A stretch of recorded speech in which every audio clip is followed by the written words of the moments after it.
लगा तारू साली सलवार में आवा नाची पक जाची जाके अखबार में कट जाए दाना ये दुधारी तलवार में। धीरे धीरे मिसला उठवा पकिसला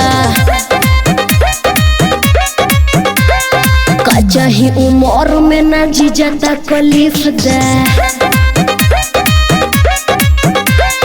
पहिले पहिले आइल बानी ससुरार में बड़ा निक लगा तारू साली सलवार में आवा नाची पक जाची जाके अखबार में कट जाए दाना ये दुधारी तलवार में। धीरे धीरे मिसला उठवा पकिसला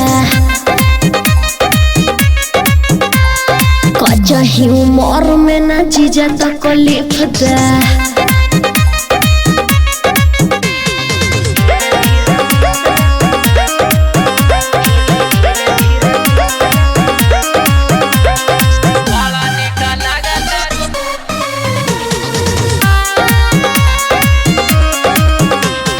धीरे धीरे देह सुहरावा तारू हो हाउ वाला फीलिंग जगावा तारू हो।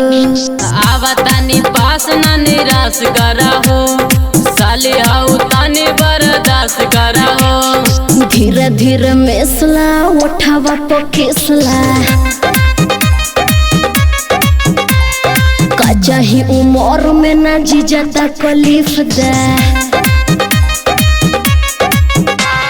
पहिले पहिले आइल बानी ससुरार में बड़ा निक लगा तारू साली सलवार में आवा नाची पक जाजी जाके अखबार में कट जाए दाना ये दुधारी तलवार में। धीरे धीरे मिसला उठवा पकिसला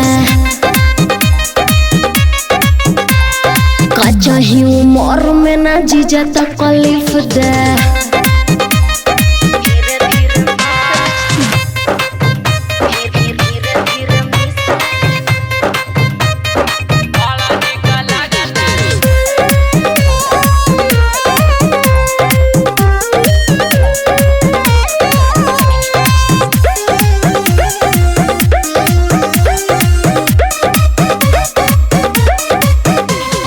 चल जाई पता सन जीत गए कार के रख दी नरेंद्र थो बड़ा बिगाड़ के। नवीन से नखरा देखावा तारू हो काहे पवन प्रेम के भगावा तारू हो। धीरे धीरे मिसला उठवा पकिसला कचाही उमर में ना जीजा तकलीफ दे।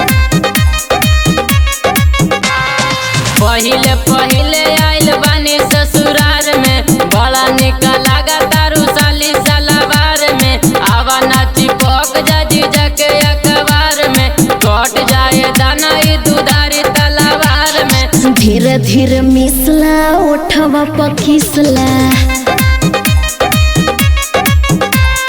कचाही उमर में ना जीजा तकलीफ दे।